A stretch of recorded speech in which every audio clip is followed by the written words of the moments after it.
talk first, but once we're live, yeah. It should be any second now. All right, we're live. Hello, everyone. Hi. Hello. Hey. Hello. Hey. This is by far the most people I've ever seen on a Google Hangout. It's a lot of people. Yeah. Yeah. All right. Hi, everyone. Thanks for watching us. We're doing a live stream today to talk about free hearts and free minds. And anyways, we're talking about Free Hearts, Free Minds, the work they do to help support atheists and ex-Muslims in Muslim majority countries, and also to talk about Killian Korth, who's running a 100-mile ultramarathon to raise funds for Free Hearts, Free Minds. I just want to introduce everyone. First, we have Killian. Hey, that's me. Running Omema, who's in Australia. Hi. Jimmy, who's in the UK. Okay. Faye, who's also in the UK. Hi. And Dion, who's in Malaysia. Hello. And we'll be joined shortly by Yasmin, who's in Vancouver, and I'm in Montreal. So first, I figured if you guys would just give a quick introduction to yourselves, and then Killian, if you wanted to talk about your run for a little bit, and we can go from there. Sure thing. Do you want me to talk? Should I go for the run first, or start with introductions? Let's just start with introductions, and we can go down the road. So, go ahead, Jimmy. Okay, cool. I'll go first. I was just going to go first because on my screen it's right to left as me, but I think that's different for everybody else's screen. I think so. My name's Jimmy Bangesh. I'm a human rights activist. Do a lot of work in the ex-Muslim community, actually. I'm also the resident life coach for Free Hearts, Free Minds. So, yeah, I guess I do a lot of activism work with organisations like the Council of Ex-Muslim Britain, with Faith to Faithless, and now with Free Hearts, Free Minds. It's really what I'm up to. I'm based in London, but I work internationally in that context. All right. Okay, and so then I nominate Killian. Cool. My name's Killian. I am the one doing the crazy 100-mile run. So I kind of got into this sort of activism. I was never a Muslim, but I read Sam Harris's book, The End of Faith, when I was 12 years old. And that really made, my dad handed it to me. He was like, here, you should read this. And the first chapter of that book has kind of stuck with me for a long time. And I tend to believe that sort of religion in general, and Islam as the main perpetrator currently, is like the greatest human rights abuse happening in the world constantly. And so I just want to contribute to that movement in any way that I can. So I previously ran 100 miles for ex-Muslims in North America, and that was fairly successful. But I talked to Yasmin and after that run, and she mentioned doing a run for Free Hearts, Free Minds, and honestly, that was just a no-brainer for me. So that's why I'm here. Okay. Cool. That's So excellent. you should nominate someone. Oh, Mayma, you want to go next? Great. So I'm a Mema. I'm an ex-Muslim. I grew up in a fundamentalist Muslim household and left Islam about 3 years ago. Discovered the ex-Muslim movement about 6 months ago and have been absolutely blown away by the work that is being carried out by organizations such as Free Hearts, Free Minds. So I've just been basically contributing in whatever little way I can to amplify these voices and spread the word. So that's basically my role. And I'm currently working with Faithless Hijabi, which is an organization that amplifies the voices of dissenting Muslim and ex-Muslim women. Basically, women are able to anonymously share their stories. A lot of them are also from Muslim majority countries like Free Hearts, Free Minds, and it just gives them a platform to talk about the daily oppression that they face and the challenges that they face just in existing, really, as women, particularly in these sort of societies and communities. So, yeah, very honored to be here. And I nominate Deanne. So I'm Diane. I'm from Malaysia. I'm an ex hijabi, and I'm here to talk about the FHFM and related stuff. I nominate who's next? I'm last, I think. I think, yeah. So I'm Faye. I am very, very new to everything. I only started not really campaigning, but talking about my story in October of last year. And I'm involved with a few things. It's kind of overwhelming how many things people are involving me in, but I do not like a faithlessness based podcast, but it's kind of on current issues, but it's got a lot to do with people leaving religion. It's called Out the Fold podcast. And I also work with Zara K's organization, Faithless Hijabi. I manage their Instagram and I edit the stories so that they can be read easily, fix the grammar issues and stuff like that. I have my own YouTube platform where I talk about different things regarding ex-Muslims and curious Muslims and things that different young people might have questions about. And my goal here is to just normalize people leaving religion, but especially leaving Islam because it seems to be the most difficult religion to leave at the minute. So yeah, that's my role. All right. Obey, did you have something that you were going to say afterwards, or? Well, yeah, my name's Obaid Omar. I've been kind of doing some advocacy work kind of like this for the last little bit. A few years. I've known Yaz for a couple of years, known Jimmy for a while, just got to meet everyone else. And I mean, I've just, anything I could do to help something like FHFM, like I think it's an awesome organization. And on that note, I just thought, Jimmy, if you wanted to maybe talk about some of the work you've done, and obviously in broad strokes, I don't want you to give out any information of any people, but Sure. Okay, so I think it might be useful just to give a bit of context as to how we all got started, I guess. So I was sitting over here in the UK thinking about after just a few years, I guess, being in the activism movement for ex-Muslims. I don't know if I mentioned that I'm an ex-Muslim myself, so I come from a Pakistani family, and we obviously have a diaspora community in the UK. So working in the activism community in London in ex-Muslims, like it just became aware through my own experience and through the experience of other people around kind of some of the mental health challenges that people go through in that struggle, like the anxiety that comes up, the depression that comes up, even before you've come out of the closet, if that happens, and then if you do come out of the closet, or if you're outed out of the closet, how that can really intensify because of things like shunning, violence, coercion tactics from families and the community.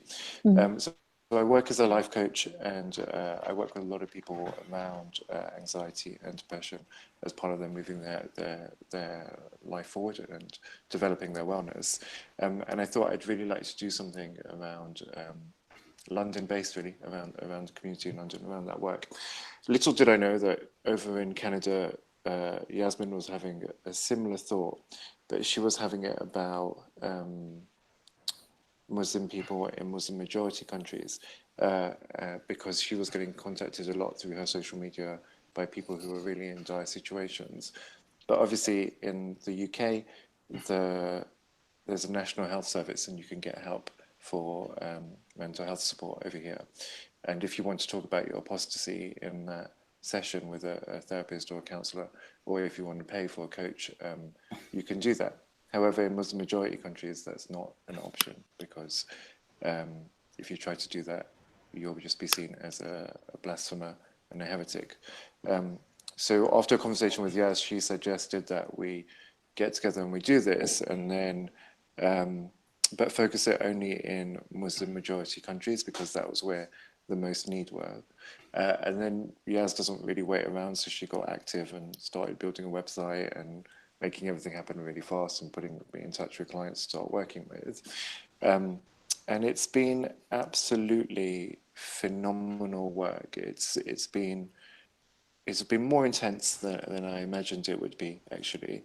But the results that have come out of it have been absolutely phenomenal. So we have worked so far with people in Tunisia, the UAE, Saudi Arabia, Algeria, India, Pakistan, Egypt, just to name a few places across the globe.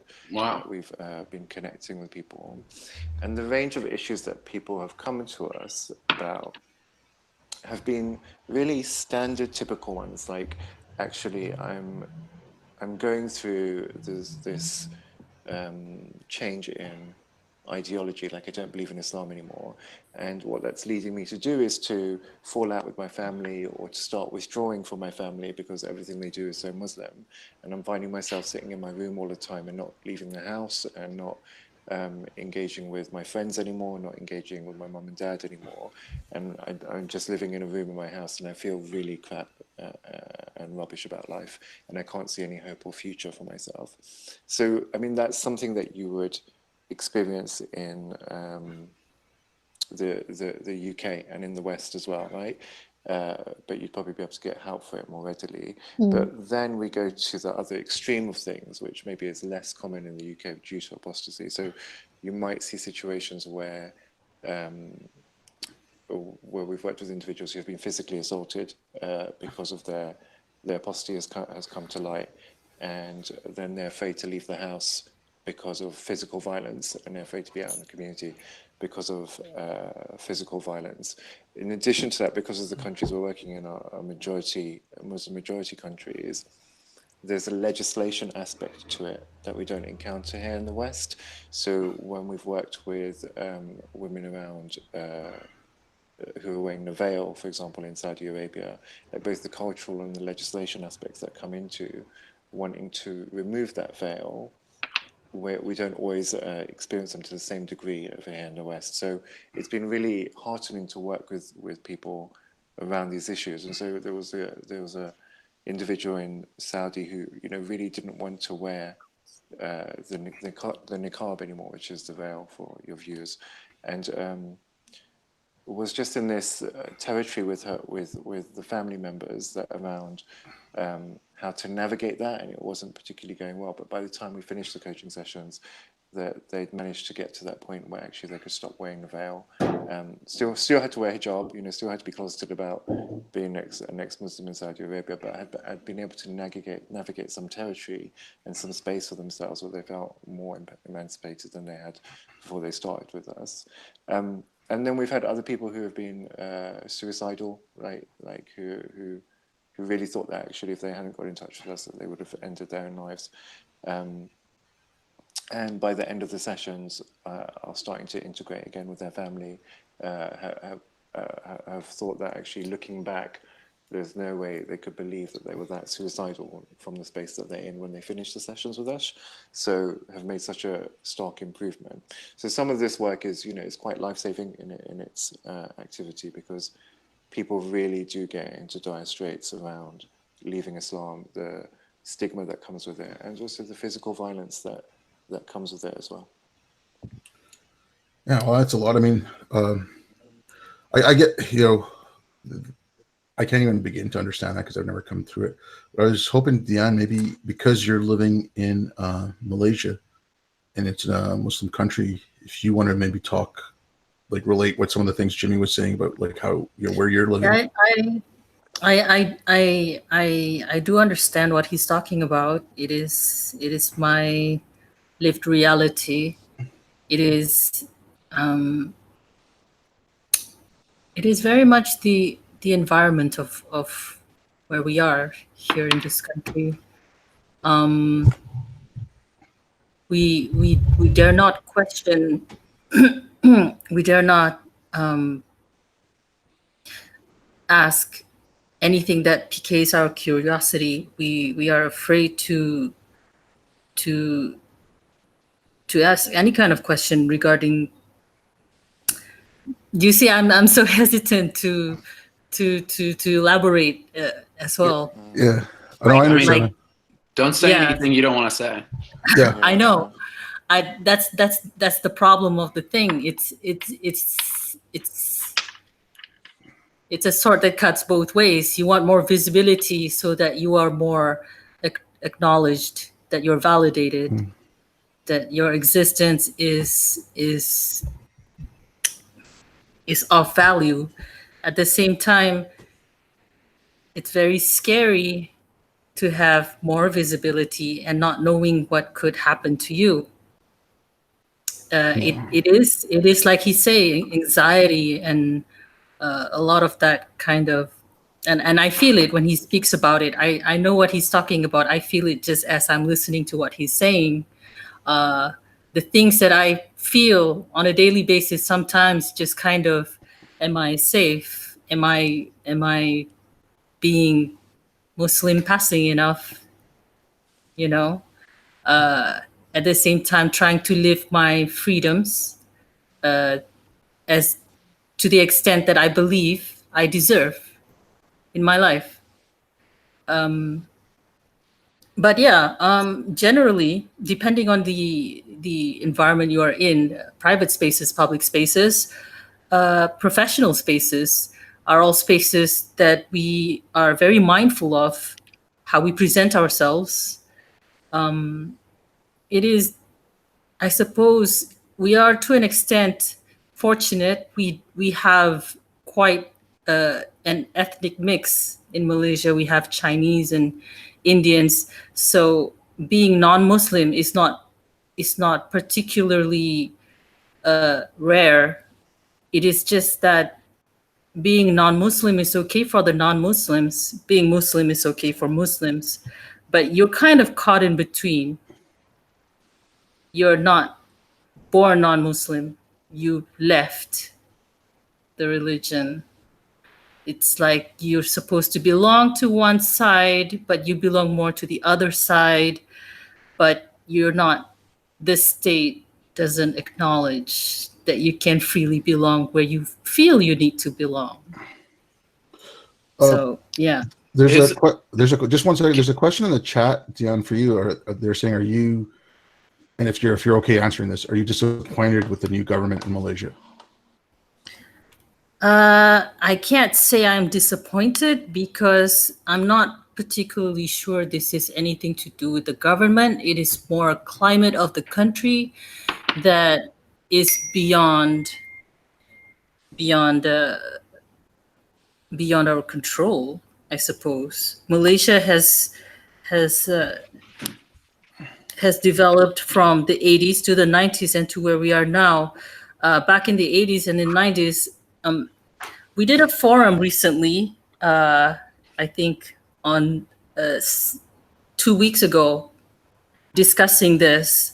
And it was, we discussed this at the forum, that in the 80s or the 90s, just a few generations ago, it was quite rare to see women wearing hijab. And today you will be hard pressed to find a Muslim woman not wearing hijab.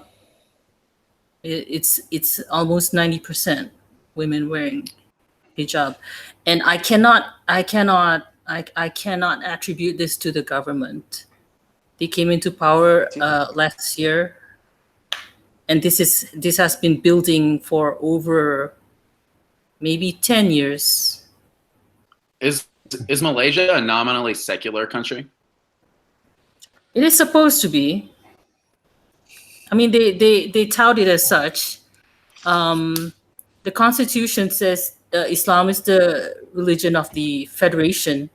It's not supposed to be overwhelmingly Islamic.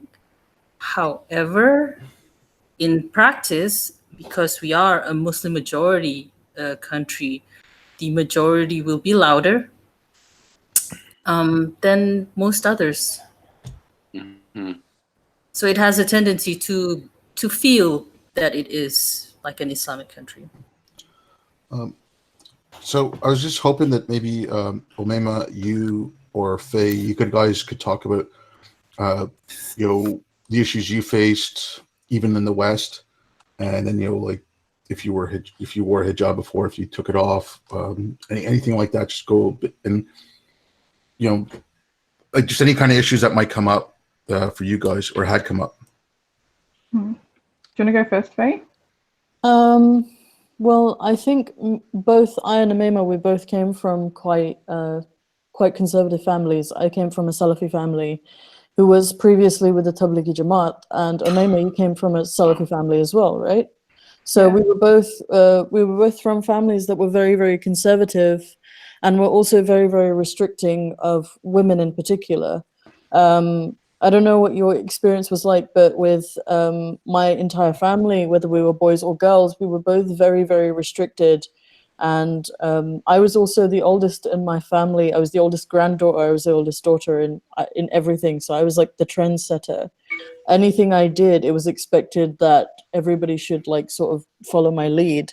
And um, even questioning an idea was very, very difficult. Even asking questions about, especially if it was an element of faith, like why is God like this, or why does He know everything, but why do things keep taking place? With His knowledge, it's as though you're questioning the whole religion uh, without without expecting like a correct answer. It's like you're just going out of your way to blaspheme. And I don't know, that just makes it very difficult to, first of all, question anything in the faith, question your family at all, because there was also a very hierarchical system in my family where you don't talk back or question anyone who's older than you. So there was that as well. And when it came to just sort of fighting for the things that you wanted with your life, it was as though you were going against the wishes of the family, the wishes of God, the wishes of the prophet, everything. So that's what made it very, very difficult to do anything. Well, for me, I didn't have the pressure of being the oldest, but my experience was that I saw what happened to my older brother who wanted to deviate a little bit from the conservative practice of Islam. He just sort of wanted to do his own thing. He was a teenage boy. He wanted some space to just explore and not even do anything like explicitly impermissible, but he just didn't necessarily want to prioritize Islam first and foremost every second of every day. And his relationship with my parents fell to pieces basically from the age of, I don't know, like let's say 15 to 20. When he was 15 to 20, it just, completely fell apart because they just couldn't accept that he wanted to live his own life. They couldn't accept that the doctrine wasn't enough for him, and that their implementation of it as the guide to life wasn't being accepted by him. And they were like particularly extreme because I think like my family's from Egypt and they made the decision to migrate to Australia, and so they felt really responsible for upholding the Quran and the Sunnah to like a 100% impeccable standard, because they wanted to make sure that the decision they'd made to leave an Islamic country wasn't going to impact on what sort of people, what sort of adults we became. So they took it really, really personally, how we practice and what sort of people, what sort of Muslims we became. So, my experience was, it was really, really tough being brought up as a Muslim. There weren't many options. It felt like my whole path had been defined for me, and that I was basically living my life with an ultimatum. I either had to be the perfect Muslim or lose my family. That's how I felt from a very young age. And I spent a lot of time convincing myself that I was okay with it. There was a lot of mental energy expended on molding myself into the right person. And so many layers of like mental gymnastics and manipulation going on to feel like I was making these choices for myself. And then, eventually by the age of 21, I couldn't ignore, the reality that it wasn't my life that I was living, it was somebody else's. And I think like when I think about the stories that, you know, Jimmy and Diane are saying, like this reality, it's so hard to comprehend, because for me, even though I feel that leaving Islam was really traumatic, I had the option of basically separating myself from the Muslim community when I wanted to and when I needed to. I basically completely removed them from my life. And I'm trying to find my way back to a more healthy sort of relationship with my family and, you know, sort of that world. But that's at my discretion. I have the power to do that. I have the choice of when and where I do that, and they just don't.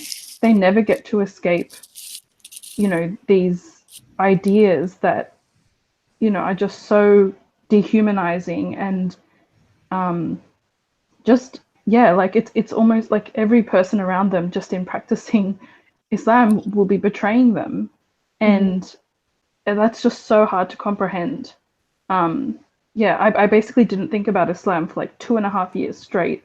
I completely removed it from my consciousness, and that really helped me deal with that upbringing.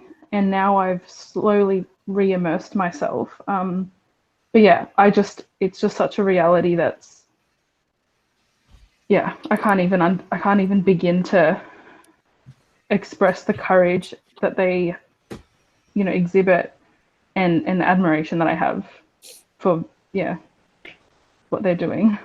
I think for us, because we're both in fairly liberal countries, I'm in the UK, you're in Australia, I think it was definitely easier for us to separate ourselves from family members, because we have a wider non-Muslim secular community that will kind of support us, even if not fully, they will kind of support us. But with a lot of people that I've spoken to who are in like Pakistan or an Arabian country like Qatar, or like a Muslim majority country, I think it's really, really difficult to do that, because I think one of the most difficult things about the Muslim community is that they're very, very nosy. They want to know every single detail of every single thing that happened.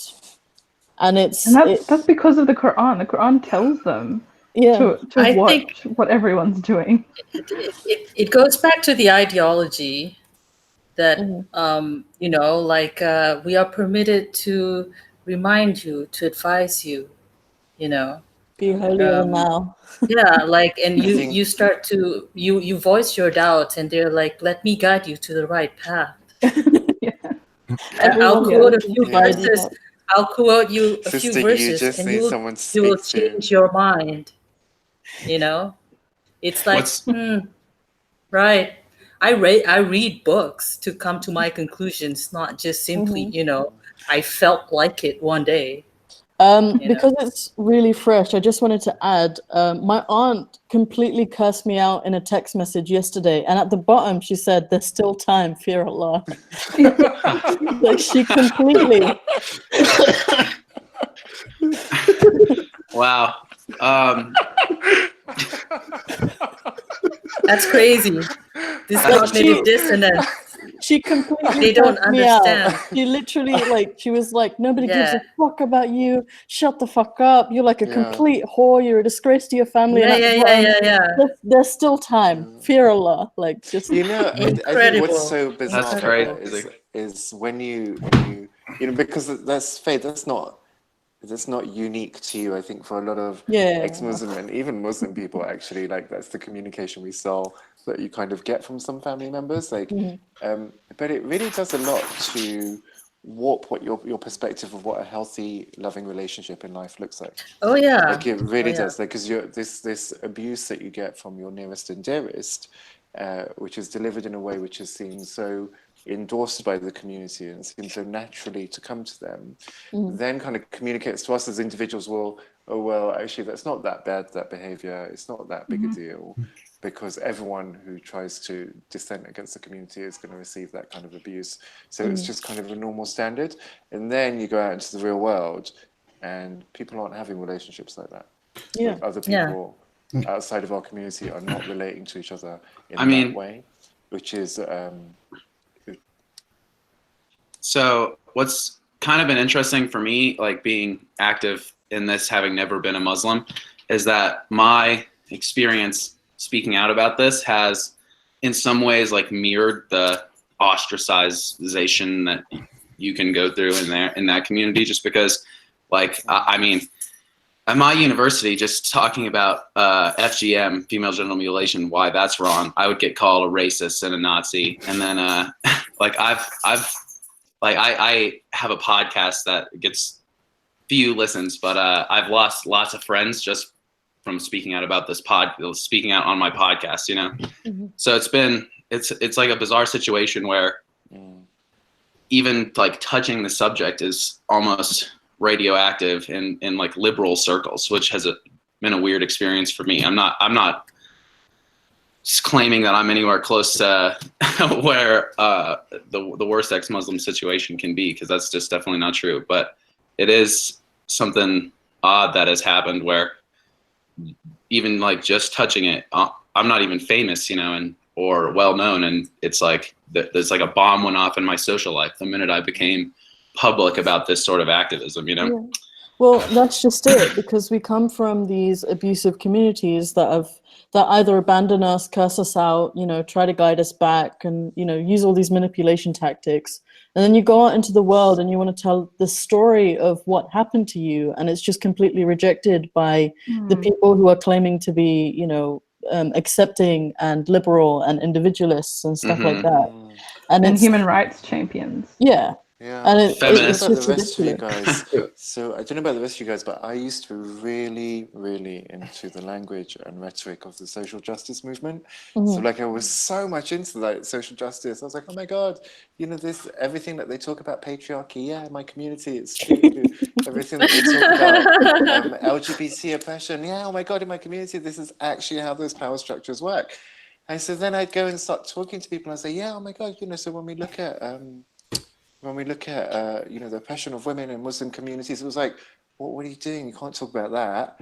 Like, you can talk about feminism in the West. You can talk about the oppression of women in the West. And You can talk about listen, manspreading, but yeah, you know, you can talk about how the way manspreading on the tube. And I was like, but I don't think you understand, because like comparatively, and I'm not undermining the feminist movement in the West, well maybe I am, but I'm saying comparatively, like compared to what you have to, you know, we're not arguing about actually there's a tax on tampons, like that's not our problem in our communities. It's actually that the shaming that goes with your period, if anything, or the fact that you have a period makes you a lesser second-class citizen in the community is the issue for us. So when I found that whenever I was trying to bring up the conversation about LGBT oppression or women's oppression in Muslim societies, that other social justice members of the community would just try and shut me down. And also because my name is Jimmy,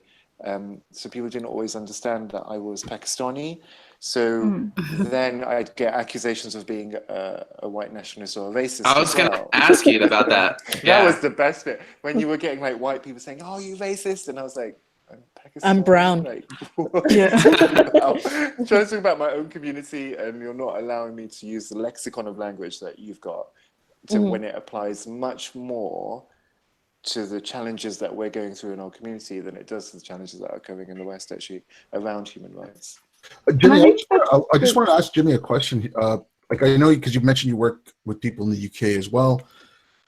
Like, I'm not trying to, you know, obviously I'm not trying to lessen any of the issues coming from Muslim majority countries, but what Faye and Omama were talking about, do you find that like that's a very specific problem, especially in the West, because they see everyone else around them, yet they're asked to live a very closed life? I worked in Northern Canada, and I saw this with the Inuit community. I mean, it's a completely different thing, but their families would push the kids to have a traditional lifestyle, yet at the same time, they're pushing them to go out and get an education. Yeah. So the kids get very, very conflicted. And I mean, there's a huge rate of teen suicide up in Inuit communities in Canada. So I was just wondering, like, is that one of a specific issue you would see in the UK, whereas you wouldn't see it so much in like the Muslim majority countries, like the kids wanting to live a freer life, and they see it more readily available in the West, where they wouldn't see it in Muslim majority countries. Yeah, I think so. but I'll hand over to Faye. I think so. She was So in the community that I was raised in my family, we were actually discouraged from education as a whole because it was considered to be conflicting with Islamic ideals, especially for girls. But I definitely had family members who would say that they wouldn't send their sons or daughters to universities in the UK. They would send them to like an Arab institute or something. So that they could learn that kind of curriculum, and they could learn like the Islamic way of life and not the secular like free way of life. But I think that's a really good question, like asking how that exposure to the world around you in the West, and like reconciling that with such an extreme and focused application of Islam internally, because that is exactly the world that I had to deal with, was being taught one thing in the house and then seeing other things outside and thinking and feeling like me being attracted to the world outside was a manifestation of my inner evil and an impure heart and sort of the devil corrupting me. And like I really suffered the mental health issues of feeling like a failure for so long until I realized that I was actually allowed to feel that way.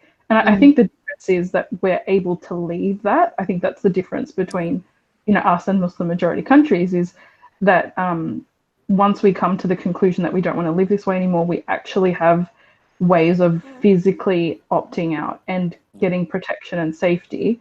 But I'd really like to hear what you think, Jimmy. So I think, so one of the things that you said, like about actually being able to take this time away. So I got disowned for 10 years, I think it was. And I was disowned because initially, before they found out about the whole ex-Muslim thing, they found out about me being gay. And that's worse than being an ex-Muslim. Like, gay is just like, you're kind of an animal. You're not really a human being. I think even an ex-Muslim, an ex-Muslim possibly could be saved. You might be able to sit down with them and have a conversation. But once somebody's asserted that their sexuality is gay, you're just kind of like a dog, or probably like a dog, actually. So when I got disowned, it's quite interesting because, like you said, if that was a Muslim country, and even let's say it was a Muslim country and I got disowned, I'd still be around Islam non-stop. And so that would be a much more challenging journey. But in the West, I got disowned, and it got to a point where actually the sort of death threats were coming my way from my family, which was really quite scary. But what I knew was that the state was on my side, so I was able to go and speak to the police and say, like, this stuff is kicking off and it's getting really quite scary. I'm feeling quite intimidated. And at the same time as doing that, the getting disowned bit, it just allowed me to have like this massive amount of time where Islam wasn't being rammed down my throat. So I was able to generate a really legitimate counter narrative to everything I'd been indoctrinated with since I was a child, and able to look at it through critical eyes and not be made feel guilty for the fact that I was even looking into this. And then obviously, to make that even more of a critique to Islam, all of a sudden, these kuffar who I've been taught are inferior, sinful, evil, out to get you, if they're Jews, they're scum. All of a sudden, these are the people who are trying to save my life, effectively. So I'm really aware that actually in Islamic communities, what happens to gay people is we're persecuted and killed. But over here, when I'm starting to face persecution from my own family, like from my nearest and dearest, from the people who are supposed to stand by me and help me be safe, well, actually, it seems to be white people, non-Muslims, who are standing for my safety all of a sudden. And I was always taught that these people were not as sophisticated as or Muslim as people. loving, really. And or as loving completely, and just maybe just a little bit inferior and messed up, right? Just like their religion was. So so that really juxtaposing those two narratives kind of blows your mind a bit and makes you start thinking, this doesn't. It's okay to not be It's okay to not be part of that community. It's not necessarily a bad thing. I mean, I still look back at my life and I'm like, getting disowned was probably the best thing that ever happened in my life. It was painful. I'm not saying that it's not painful, but for me, I'm really aware that the integrity and authenticity with which I live my life with now, I wouldn't be that individual if I hadn't got disowned from my family. Mm-hmm. Yeah. Yeah. So for us, the worst case is getting disowned, but even that, it can be a blessing in disguise. The fact that we can be disowned and not be killed, like, is Yeah. And like, so 10 years later, I reconnected with my family, but I get to choose, they get to choose, we all get to choose now how much we want to be in each other's lives. And there's some family members who I'm not in their life at all, and there's other family members who I am in their lives. But it's a much more comfortable way of living with those relationships out now. And that, again, is because of actually getting disowned. So it was really scary at the time. It was really quite difficult. There was a lot of trauma to be worked through, a lot of therapy to go to kind of deal with that. But nonetheless, I do think it was one of the best things that helped me grow into who I am today. And I don't think I would be the same person who I am today if I had stayed at home. I think there would have been a lot more trying to cover up facets of my identity to try and appeal to my family. But now I am exactly who I am. And you don't have to be in my life, but you are welcome to if you behave yourself. Very nice. I got a question kind of for all of you. Just as someone who's never been a Muslim, I have no idea how to feel about this. So I've always thought that you could have like potentially good people who are doing very bad things because of their beliefs, So, I mean, one of the things I've said before that could totally be taken out of context is that you could have a good person in ISIS that truly believes that what they are doing is, saving the world, setting up a caliphate for whatever. But so with the family members who like have treated you harshly, how do you think about them? Do you think about them as being sort of corrupted by the ideology? It came from a place of love. I think, Faye, your text, it probably came from a place of love from your auntie, right? Like, no, she's just a cow. I think Omema read that text. It was really bad. No, that woman's another level. My aunt is like in her 50s now, and she was texting worse than some of my teenagers that I work with. She's messed up. I think with a lot of my family members, some of them do genuinely come from a place of love. Like, for example, my mother's siblings, because my mother passed away in 2013, I'm not particularly close with any of them at the minute, but they do come from a place of love whenever they do contact me. It's not as harsh, it's not as in your face. With my father's family, it's more a case of controlling me, I think. Because they do these manipulation tactics where they'll be really mean, but as soon as I give them any kind of maturity or any kind of leeway, it becomes like, oh, you can come back to us. Oh, God will forgive you. It becomes really preachy and weird. But just commenting on what Jimmy was saying, your story gives me a lot of hope, actually, because I was disowned last year in October. So for 10 years on, for you to actually have contact with your family is actually really hopeful in my case, because I'm constantly thinking about that. Like, will I ever get to see people that I do like in my family ever again? So yeah.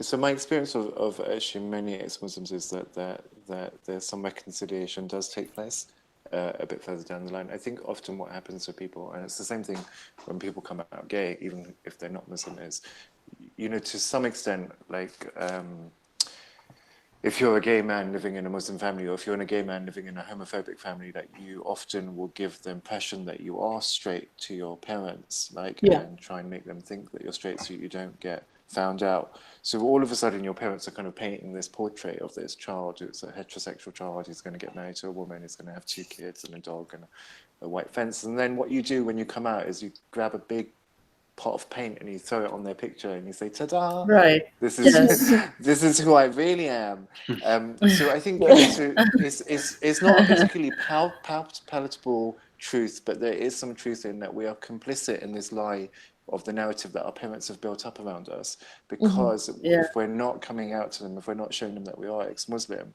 then they've put a whole lifestyle plan for us in their head, which Yeah. we seem to be complying to. So we have to Yeah. afford people that I think that space to be shocked and to learn that actually, a new life is possible for you. You are a new person. You're not the person that they were painting a picture of. Yeah. Because when people find out that you're an ex-Muslim, it's like someone's taken the rug out between beneath your parents' feet and swiped that rug out from beneath them. And when people, when the terrain shifts like that, people begin to start falling and they grab onto anything they can. And sadly, that grabbing onto anything that they can often manifests as aggression, abuse, insults. But it's their way of trying to get the status quo to stay exactly how it was because the change is so uncomfortable. Yeah. But I think often when we give them time, things can change.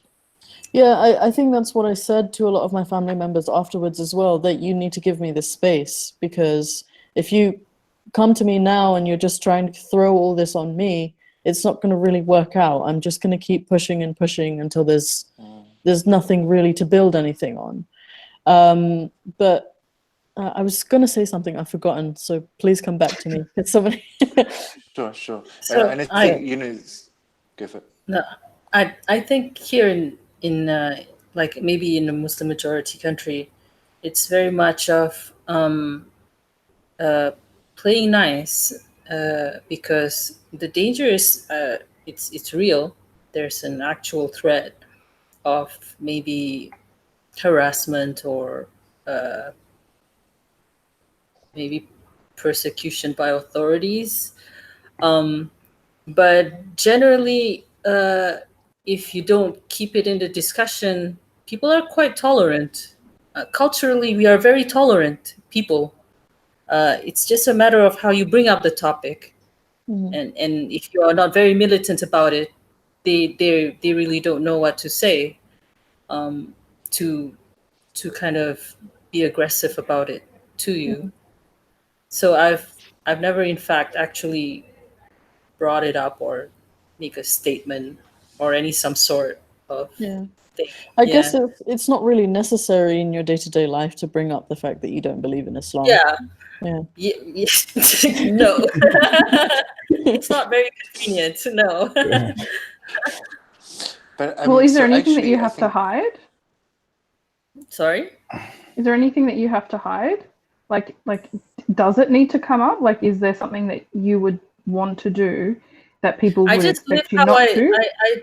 I don't know. I just live how I live, and Malaysia is quite we're quite I suppose secular in the sense that there are people who live like this. There are Chinese, Indian, even Malay people who live kind of liberally. It's just you're not supposed to talk about it. You're not supposed to ask for validation. You're not supposed to ask for equal rights. You're supposed to live in hiding, like good Just sit down and shut up, and you'll stay in your you won't be- closet. Yeah. They want you to stay in your closet. Don't ask for rights. Don't ask for things which are not meant for you. And that is generally the attitude of most atheists in Malaysia, and So they shouldn't ask for rights.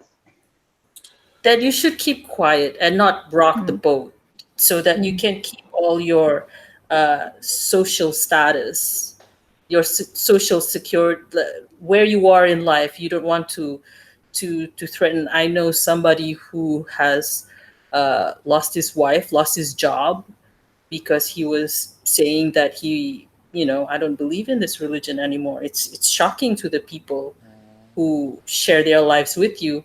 To an extent, some people do leave, and it's not happened to me, and I hope it doesn't.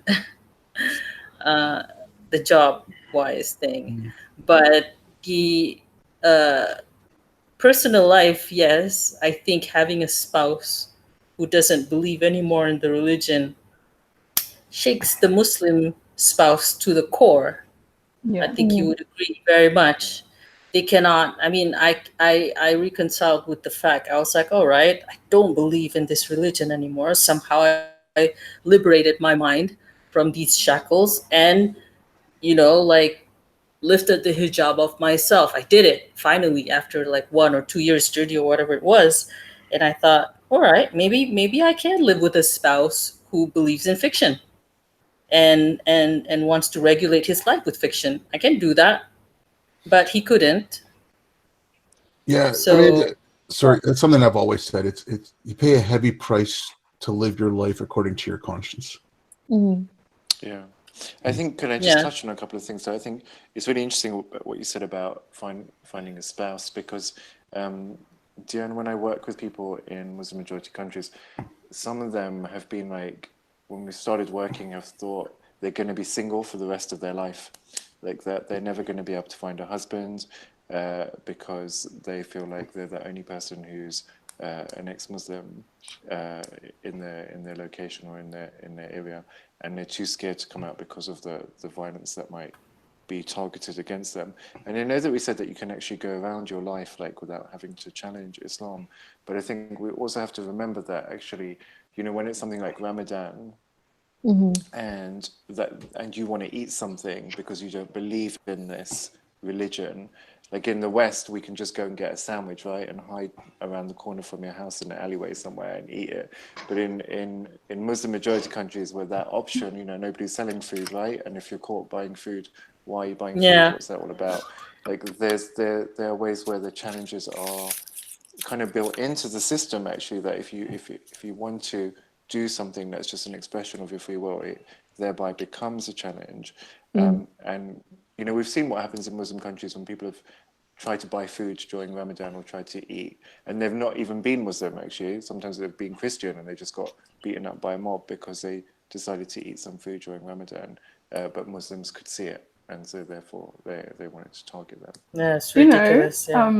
My parents used to tell me not to eat in public when I wasn't fasting, because of menstruation, because they were like, you're sort of sullying the image of Muslim women by, like, people could perceive you to be disobedient, or like you're dissenting against Ramadan, because they won't necessarily know that the reason that you're not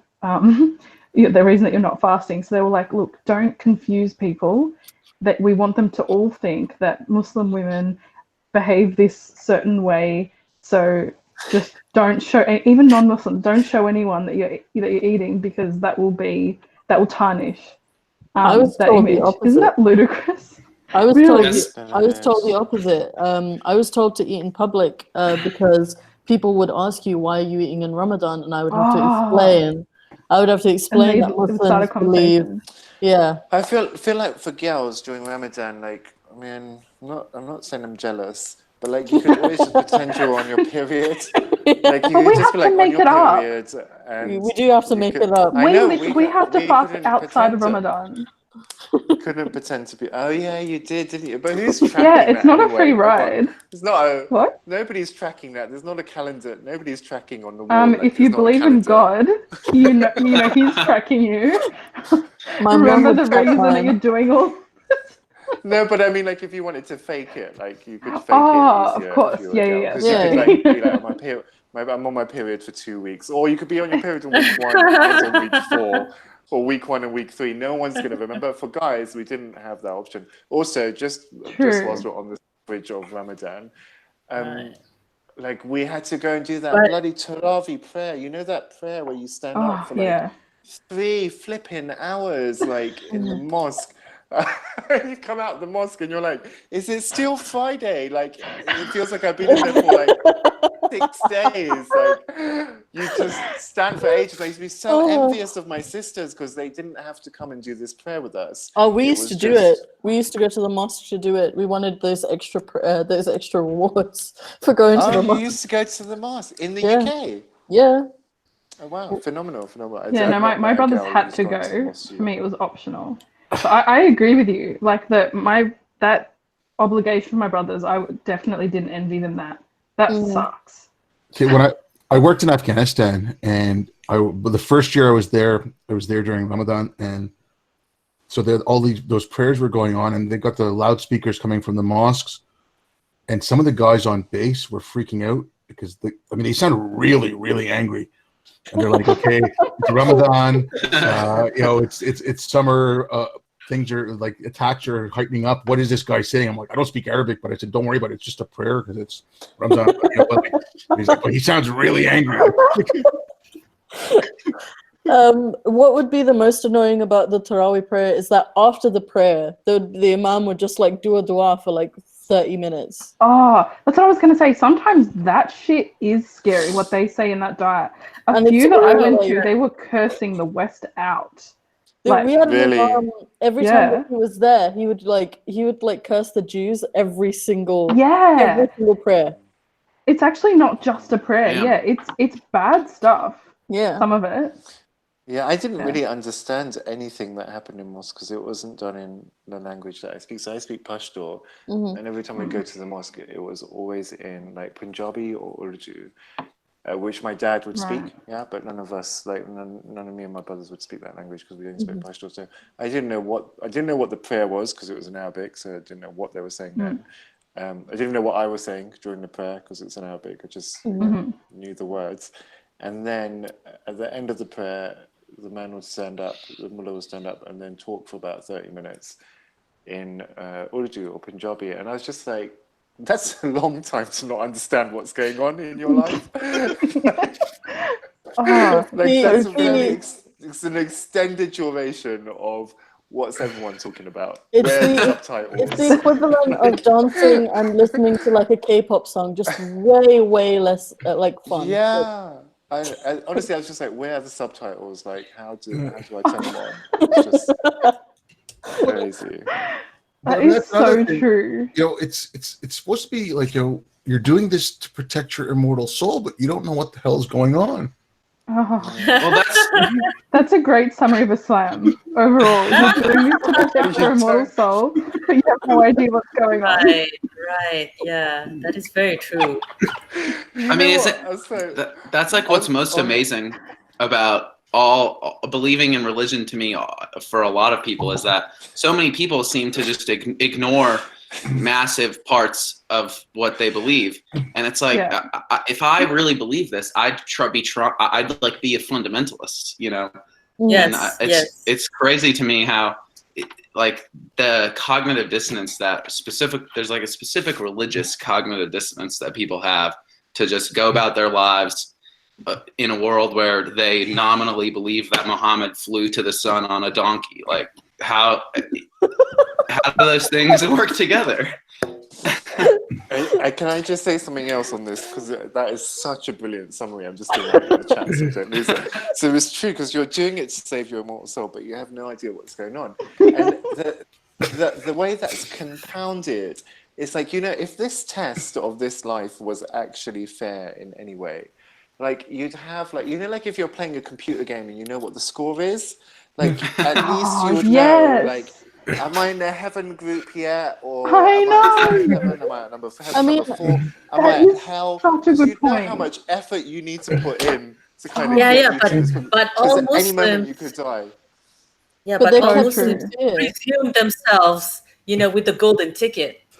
Like I have the golden ticket. Diane, even if you've got the golden ticket as a Muslim, like some Muslims are going to go to hell first. Like I was taught, like some Muslims who aren't good people. Like if you're a murderer and you're Muslim, you'll go to hell first. You'll get tortured for a few million years, and then God will let you come to heaven. But the thing is, you didn't even have to be a murderer to qualify. No, you didn't. You could just be like, anything. That's the part that I struggle with. It's like any sin was almost equivalent to being a murderer. Like there was no scale of severity. Like there was the big sins and the minor sins, but like my issue, like I really relate to that, the score, like a running score, because I never knew where I was. You never knew. And that's the worst thing, that's so anxiety inducing, because at any moment you could be knocked down by a bus or you could die, and you don't know whether you're going to heaven or to hell. Like there's such a focus on dying in the religion. Yeah. Like if you're committing the Yes. sin, you're gonna. Yes. What if you die while you're doing that? And it's just like, okay, so what you're telling me is Yeah. I should never do it, but it's all around me. So how do I stop doing it? So, but, I mean, what But about the whole? even if you led a really good pious life, you still don't know if you're going to heaven. Yeah, Like, but you what? just have no Exactly. idea as to what's going on. But they keep telling you the whole time, like you've got those two angels on your shoulders, right? The one on the right Yeah. that marks your good deeds, the one on the left that marks your bad deeds. Yes. Like, what do you do? Like, Exactly. look over. Like, do you pay? You know, or do you avoid people who kind of lean left a bit because that's the heavier side? That would be fair. That would be up to tell. You know, or your posture would straighten up as you were gonna get closer to heaven, something like that, or just maybe one of your arms could turn green or something as you got more pious. Like some sort of way of God showing you that actually, listen, you're doing well. You're in my good books, and Well, and then they actually, tell those you people that over if you're good, then good things will come to you. Like that sort of is similar to the karma idea. But then also, if things went really badly for you, it was also because God loved you because He was giving you an opportunity for more reward. So it was like He there was was punishing no you in this way. life. yeah. He was mean, punishing you in this life instead of in the afterlife. Yeah, That's a similar thing for like all religions, I think, or most. I'm like, I have a bunch of Mormons in my family, and when my mom had cancer, they told her that God gave it to her because he knew she could handle it. Yeah. Same. Right. Yeah. So Like- and then there was this thing that God never gives you too much. Like, But Yes. what about all the More than kids? there. What about More the than you kids can who bear, die of that's it. leukemia? Or What about people? Well, they're who going to end get up to in, go to like- heaven. Yeah, that is true. Yes. To go to heaven. But what about, which is really bizarre, then, that we mourn their death? But 'cause Actually, that's they our overall don't. goal, right? Children don't get to go to heaven. In Islam, they actually become servants in heaven. What? Oh wow. Yeah, they you serve sure? all the righteous people. Are This you is, sure? Really? well, okay. Well, No, you what? still kind of end up in heaven. You're Well, just an employee. Well, you end up in Like- heaven, Just but an it's employee, yeah. it's like the catering service at your own funeral. no, but it's like the Oh different my levels. God. No, but I think it's like the different levels of heaven, right? You have like the Yeah. most the martyr, Yeah. the most pious will go to the highest level of heaven. The Yeah. children, and those under 15 who die and go straight to heaven, it's the lowest level of heaven. So I guess Yeah. they're Yeah. you know. Can I just say, like, because the Islamization of Malaysia is becoming so radical, it is quite common to have like you mentioned earlier, how you have option for secular education and also religious education. So because religion is on the rise, we have all these Islamic schools mushrooming everywhere, and parents send their kids to these Islamic schools. I've seen one before, and it was, and of course, because these schools are private school, they have a reputation for being like how private schools are, like exclusive or something. Yeah. And I look at it, and it's just kind of the structure is a little dodgy. So we have a problem of unregulated religious schools in Malaysia. And at one point last year, I think, there was one madrasa that burned down with like 21 students or something inside. I don't know if you heard the news, right? And these boys, they were locked in. It's like, one, what happened to the fire escape? Why were they locked in? They couldn't get out. So they died. They burned alive in the madrasa where they lived. Their parents sent them there to live, to learn like recitation of the Quran or whatever it is. And the media was covering it. I'm getting angry. I'm getting angry that you have unregulated madrasas, and they're interviewing these family members of these boys, and they're saying like, this is God's test, that kind of talk. Yeah. And like, you That need just to be makes it- talking about, you need to be talking about suing this school, right? But they it doesn't, can't. like, they can't. They can't. Um, It would be against yeah, their exactly. faith to do that. I mean, Yes. there was we the one. actually- Sorry, there was that one Sorry. in Saudi a few years back. I'm trying to remember how far back. And the girls were in a class, Yes. but they'd taken their hijabs, like the whole abaya and Yes. everything off. And And they then- push them It into was the fire. They wouldn't know. Yeah. They wouldn't let them out. I mean, in that Yeah. case, In that case, the parents did speak up, and I believe the fire chief or whoever did keep them in. He got fired. He got punished. But but the fact that someone could think that, okay, they're not. I mean, these are young girls in school, and they're like, oh, they're not wearing their abaya, so we can't let them out because they'll sin, so we'll let them burn. Like that. That's Oh my insane. gosh. We even had in the UK, like Yeah, I was just going to say that in the UK we have a rising issue where there's a lot of like private Muslim schools just mushrooming all over London. And we say private, but even though they are paid for, so parents are paying for the education and for the ethos of the school, they're not very well regulated. The education isn't very well regulated. The security isn't very well regulated. None of it is regulated. It's just a building where you send your kids to spend 6 to 7 hours a day and then they come back. And I mean, I went to one for about 6 years of my life, more than that. And it's just the worst thing you can ever do to a child. And also we've had some really problematic things being taught in their schools, like around like LGBT issues and women's rights, like that actually gay people, you know, are a sin and they should be executed under Sharia law. That's being taught in the UK. That's absolutely crazy that's being taught in the UK. Yeah.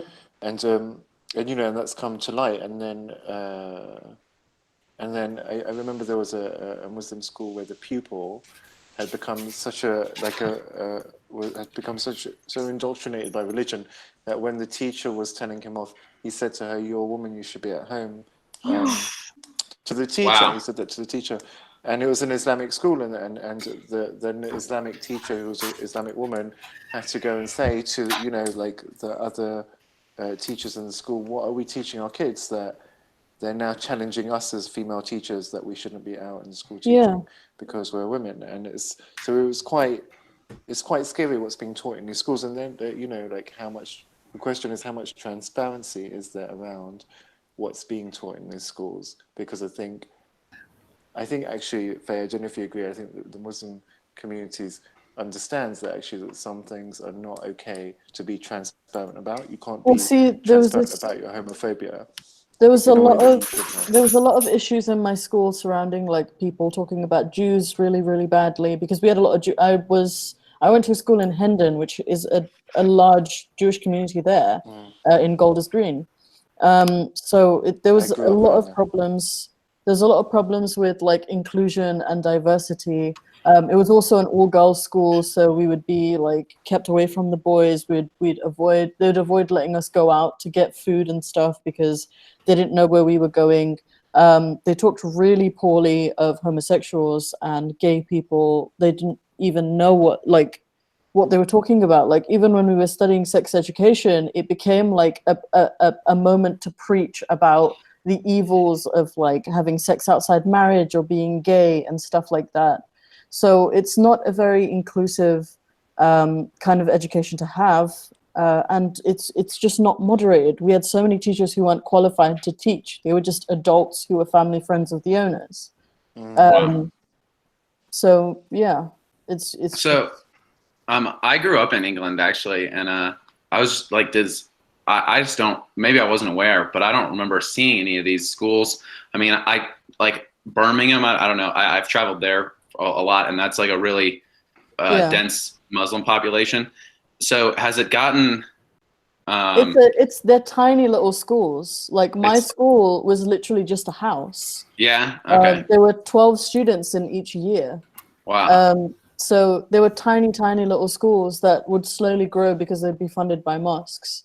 But there definitely isn't. There definitely weren't as many when, you know, in the last 20 years.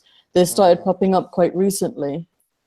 Also, Deanne, what you were saying about the number of hijabi people, hijabi girls, actually, like it's phenomenal what's happening in London. I'm just astonished at like how many 7, 8, 9-year-old girls in London I'm seeing covered in hijabs as well. So the Arabization, and also Diane, like in Pakistani culture, Bangladeshi culture, hijab isn't a thing. So people would wear the dupatta, which is a very loose flowing cloth, like a yeah. scarf. Hair would be showing. Yeah, It's just like a that's scarf. right. Hair would still be showing. There'd be a ponytail at the back, whatever. But Yeah. I now, know what you're talking about. We have those so communities here. so now in Bangladeshi communities and Pakistani communities in the UK, women are not wearing that anymore. They're wearing like hijab, like Yeah, fully covered Arab. and Yeah, closed up. Yeah. and it's completely Yeah, just an that's Arabization and that's happening. and I wouldn't criticize it so much or attack it so much if I was able to take it off and speak freely about it. Yeah. But yeah, but speaking freely about it, people accuse me of like oh you are attacking Islam. Just like it Yeah, it, it is it is it is only my hair. Yeah. Like yeah, that's all it is. But yeah. it is crazy how they I see mean, you. we get accused of being racist. I've been called a white whore. You know, you get called all kinds of things for talking about it. And in the UK, it's become a real problem because I think those protests in Birmingham are still going on about the No Outsiders program. Yeah. And that's just a whole other can of worms. But you do see a lot of like very, very tiny, I wouldn't say gated, but very closed communities of Somalis, of Bengalis, of Pakistanis who just don't want to integrate at all. And they put their little girls, 6-7-year-olds, in hijabs and niqabs, and they're fully covered. And it's, I don't know, it's very discouraging to see that. And I feel like, Faye, it's been the last 6 years that I've Yeah. noticed that. So I live in an area that has lots of Muslims in it, and I would never see a niqab ever 6 years ago. Yeah.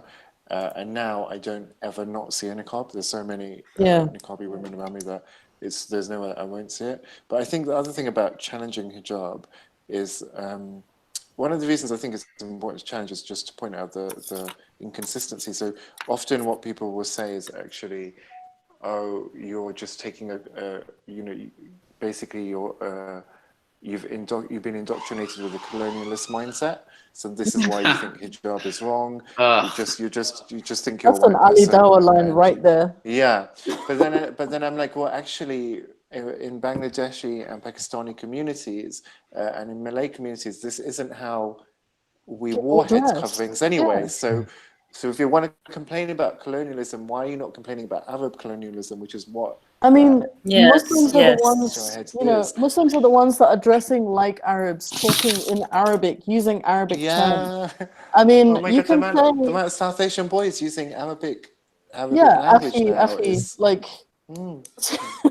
I was speaking with that's not colonialism. What is like? Yes, exactly. But Jimmy, I was speaking with Saadi about this a little bit ago, and you know, my family in India, like when they recite the Quran and I hear them do it, some of them anyways, not all of them, they put on this fake Arab accent. And then my family from the Middle East, my family from the Middle East, at one point it was like for my brother's and my sister's wedding, we were all in India, and then they heard my Indian side of the family reciting the Quran or praying or something, and they kind of looked at them like, "What are you doing? What are you speaking?"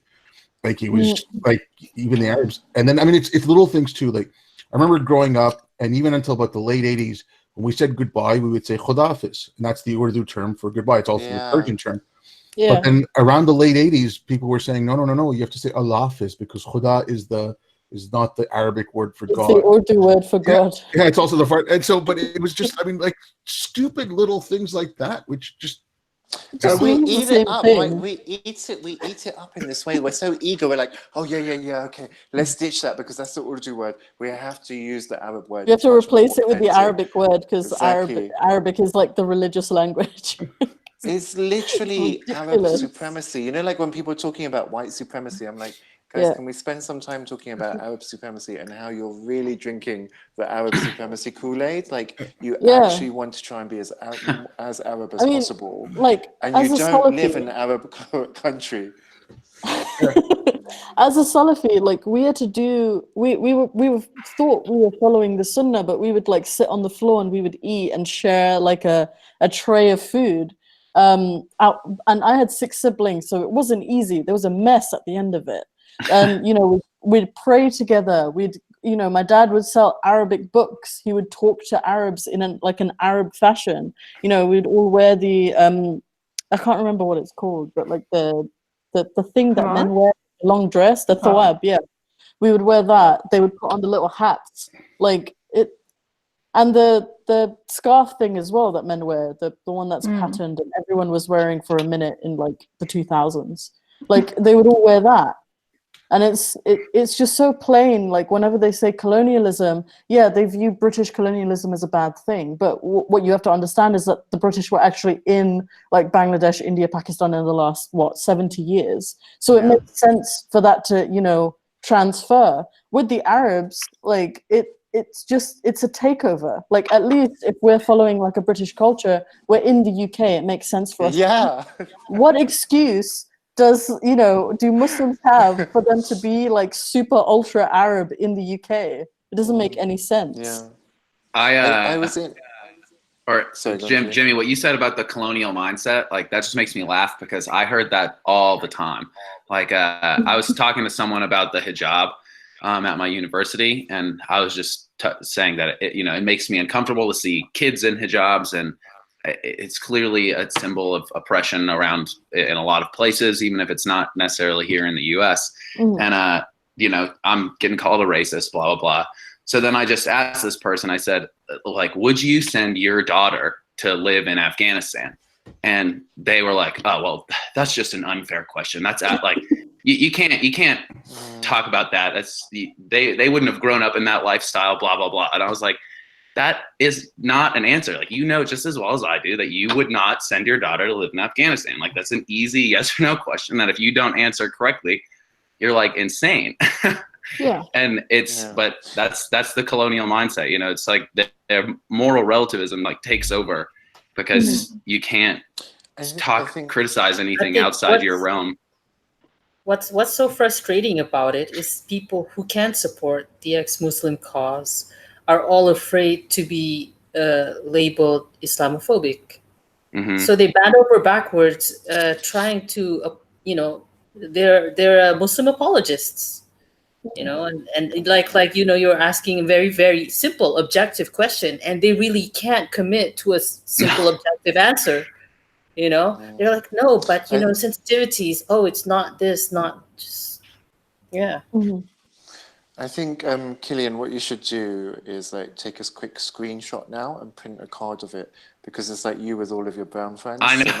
Of course, you're racist, but don't do it while you're talking, because if you do it while you're talking, your picture's bigger than everybody else's. You'll be like a white supremacist, and they'll be like, "That's not okay." The other thing is, can I just shift one really quick point to the hijab, like. So sometimes when the hijab is being discussed, and then I've had Muslim women tell me, oh, it's not even your business, you're a man, so shut up about it. Like, you'll never have to wear it, it's not your business, shut up about it. And I'm like, the whole reason you're wearing the hijab is because I'm a man. There's no way you can segregate me from this conversation. The creation of that garment is because of me. Like, if I wasn't around, you don't have to wear that. So trying to remove men from the conversation of hijab doesn't make any sense, because the hijab is centered around men in many ways. Like, stay in your lane, Jimmy. No, but that is an excellent point. Like, we made this discussion that day at the forum, and the other panelists were saying that hijab is a Muslim women's discussion. It's a this, it's a that. And I'm like, we need to acknowledge that as Muslim women, we've never had the opportunity or the environment where we can freely examine the physiological effects of this garment and wearing it 24/7, like in public spaces, right? So fundamental liberties of a human being does not differ greatly between a man and a woman. Gender doesn't say like, oh, for a woman, this is free enough, and for a man, this is free. Like, there is no such thing. So like the discussion of freedom should be open to all. Like the discussion of the hijab is so insular, right? I was making that point. I was like, we are just listening to ourselves in an echo chamber. Like, we would benefit the views of non-Muslims and people of other faiths, women of other faiths, when they pose questions, makes you think. What is this thing that we have accepted to impose on ourselves? That's a question nobody's ever asked themselves. I do. But every time I ask them, they're like, stop being so antagonistic, you know. But it's a valid question nobody's asked. And it I is, think, like, I firmly Sorry, believe yeah. it's a discussion for everyone. Everyone. Yeah. I think that's a really, really, like, the way that you phrase that, the idea of moral and cultural relativism comes across very clearly in that comparison. And I've sort of become hyper aware of that very recently. And this whole idea of basically only the group that is specifically affected by it has rights to talk about it or have any Yes. voice in the discussion is a really prominent idea across the board for all social justice issues. So it's not Yes. specific to hijab and women's rights. It's sort of across the board with all sort of leftist dialogue. Yeah, And only, it's a only really gay big people problem. should speak about gay rights. Yeah, Yeah. it is. It's so stupid as well. Like, I think we it's didn't so wait, like, silly to do that yeah, because I mean- without, like, for example, with gay people are the minority. If gay people are the only ones talking about gay rights, I'm sorry, you're not getting anywhere. If there aren't Yeah. heterosexual people also fighting Yeah. for gay rights. Yeah. So it doesn't make any sense for people And to it's- do that and say that. It's ahistoric as well because, like, the suffragettes movement had men in it fighting for women's rights. The black civil rights. Yeah.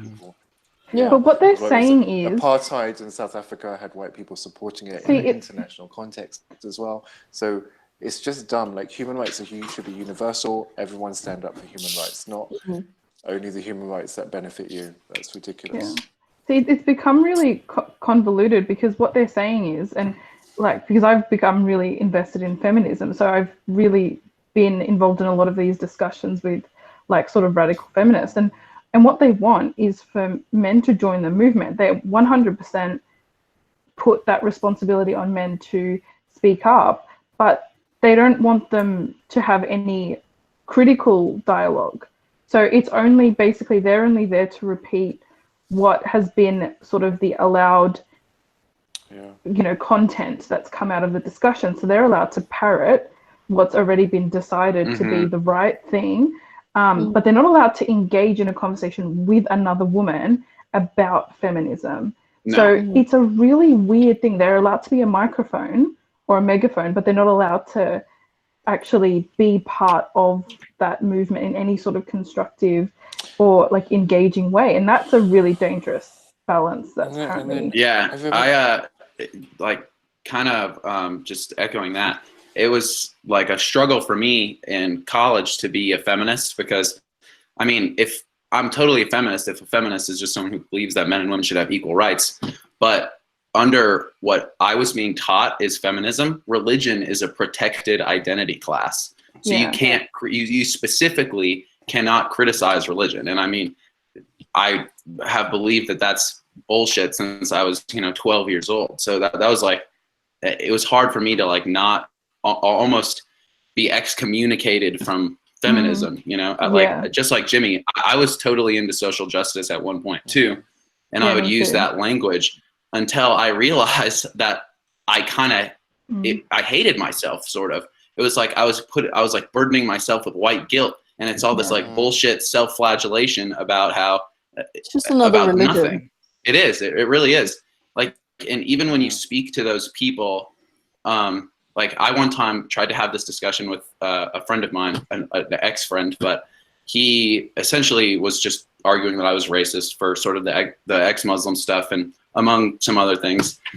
And I gave him that book, Islam and the Future of Tolerance by Majid Nawaz and Sam Harris. And he didn't finish it. He said, this is too racist for me to read.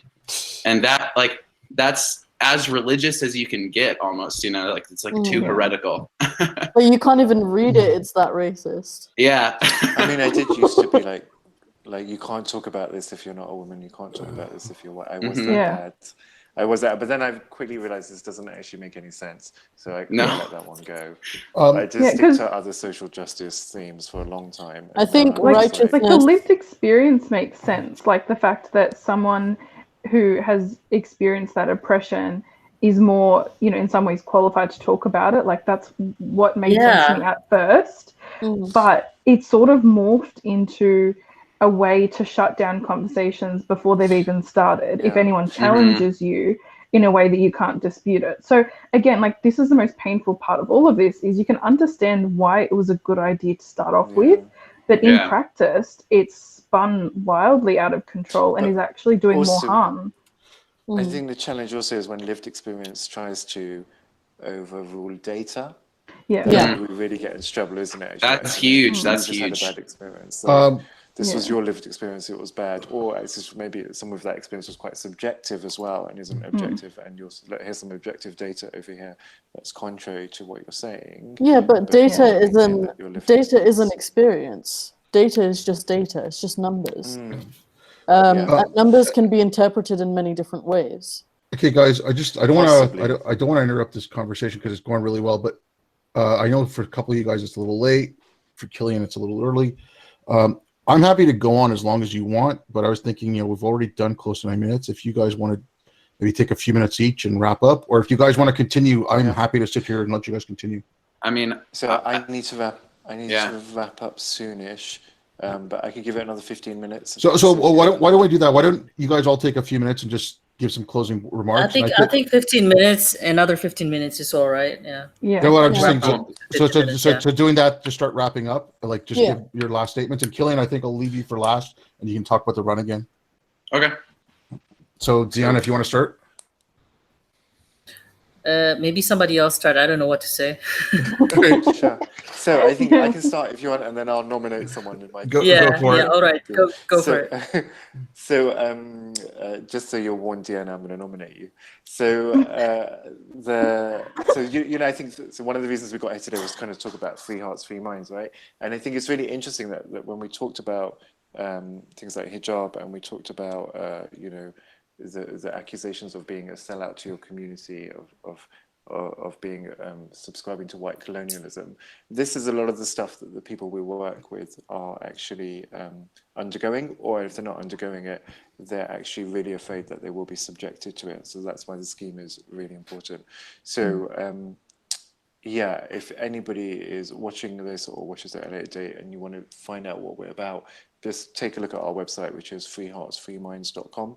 There's also a page there, which is the testimonials page. So when people finish with us, we ask them to just reflect on the work that they have undertaken and how it's benefited their life. And often what they do is they start off saying what situation they were in and how things have changed over the 6 or 7 weeks that we've been working with them. And it's a really good read. So if you want to read some of their stories, take the time to go there and have a look. But thank you for joining us today. So over to you, Deanna. To me? Yeah. I gave you a warning. Yeah, I know. I hope whoever is watching would, be open to hear more of our stories. Don't have so much prejudgment about your beliefs, and kind of make space for that there are other people with other kinds of beliefs which are also legitimate or also valid, and we are just as valid as you are, and we deserve to live openly, unapologetically, and we're just very normal people that should be normalized. Yeah. We like to think we're normal. We are normal. I am normal. We are very normal. We deserve to be normal, have normal human rights like everybody else, and choose our freedoms and happiness. Yeah. On to you, Faye. So, okay, let me just give me a minute to just think. Yeah. After, like I said at the beginning of this, I'm very new to this. I only recently started this, and for as much abuse as I receive on a daily basis, all the accusations of being a racist, being intolerant, being a white supremacist, all those kinds of abuses that I receive on a daily basis, I find tens and hundreds of more people saying that they relate to this experience of us leaving Islam, and their family having this reaction, and they don't know how to handle it, and that our voices give them a chance to relate to somebody on a grander scale. And I think that we need to put more energy into this kind of work. I think that we really need to normalize the experience of leaving religion, because it's such a simple thing to do. It's such a simple idea to have, that I no longer want to believe this. But for some reason, we allow the policing of it, and we allow people to, harass others for simply thinking a different way. And we need to stop doing that. Over to you, Omema. Very well said. I think all I can say is that I really can't think of a worthier cause than Free Hearts, Free Minds. Even just my experience of leaving Islam with, full rights to do so, through the law and a broader secular society, was really challenging and traumatic in its own way. And the one thing that has helped me, I think that the biggest thing that I've learned is that since joining the ex-Muslim movement, that validation and normalization of the experience, as Faye and Deanne have said, it's such a powerful, it's just such a powerful thing to experience. And I was still carrying around a lot of guilt and a lot of shame for my apostasy, and I didn't even realize how much it was holding me back from enjoying my new life and really building a future for myself, until I started hearing other ex-Muslims talk about their decision to leave and their struggles. And, I realized that I wasn't a terrible person, and that my experience was valid and worthwhile. And so the sort of the weight started falling away, and I realized just how much indoctrination can harm you, even when you're free to challenge it. So with the additional restraints of a government and a broader society that wants to force you to conform to their ideals and way of life, it's a whole nother challenge. So it's such a worthy cause to help them in whatever way we can, even if it's just through our voices, through amplifying the voices of people in similar experiences, or donating to Free Hearts, Free Minds. It's just the smallest way that we can contribute to an experience that we can't even fathom, basically. Obey, do you have anything to say? I'll let you go, and then I'll wrap it up. Okay. So I would say I live my life like pretty confused a lot of the time about what I'm doing in the world, what we're all doing here. I feel like if you're confused, you're mostly in a good place. It's kind of a Socrates-esque philosophy. But one of the things that I'm 100% certain about is this type of activism.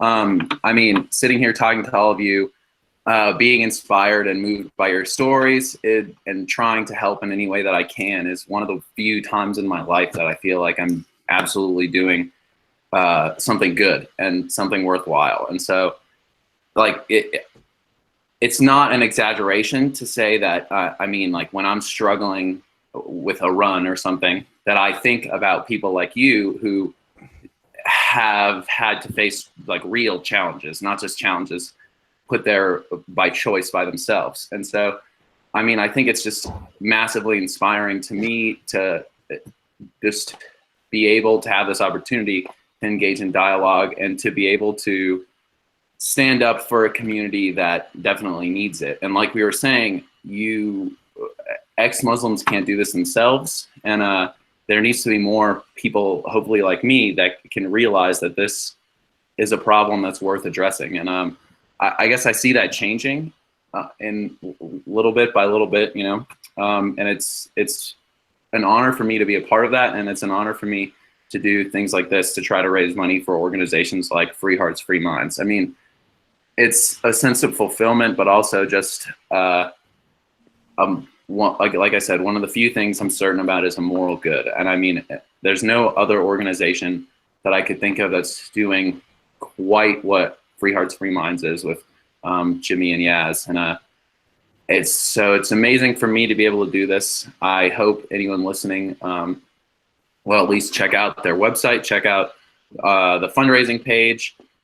You can listen to my podcast if you want to hear more of what I have to say, but there's so much in the world to be unsure about, but standing up for the human rights of others is not one of them. And I think that if we can get to a place where we can all agree that those rights are universal and that we don't even need to agree on, it's not that we all need to agree on one moral question, but we need to agree that things like female genital mutilation or forced hijab, those things are obviously wrong. There's hard moral questions, but these aren't them. These are easy questions to answer. And when we're all on the same page about that, I think it's really when we're going to start moving forward. And so it's like, it really gratifies me to be here with people who are from all the way from, the US to Australia. And that's pretty amazing that something like standing up for ex-Muslims can like unite us all together in that way. So thanks for all being here. You guys all inspire me so much. And it's just amazing that I feel really grateful to have the opportunity to stand here with you. Well, thanks a lot. You're my favorite racist. Me too. Killian, you're my favorite racist. That was the most racist. Well, What is the name of your podcast? I think everything just like froze for a second, but it's called the In the Know podcast. In the Know with Killian. It's on iTunes. Okay. We'll you have to be careful as well, because there is another In the Know podcast, and that's Andy No. It's spelled NGO, so his is In the Know, spelled NGO. I think his is Things You Should Know. Oh yeah, Things You Should Know. That's right. Sorry, yeah. Anyways, thank you everyone for coming on. It was amazing. And Killian, thank you for doing this run. It's really awesome of you. And again, I still say you're crazy, but more power to you.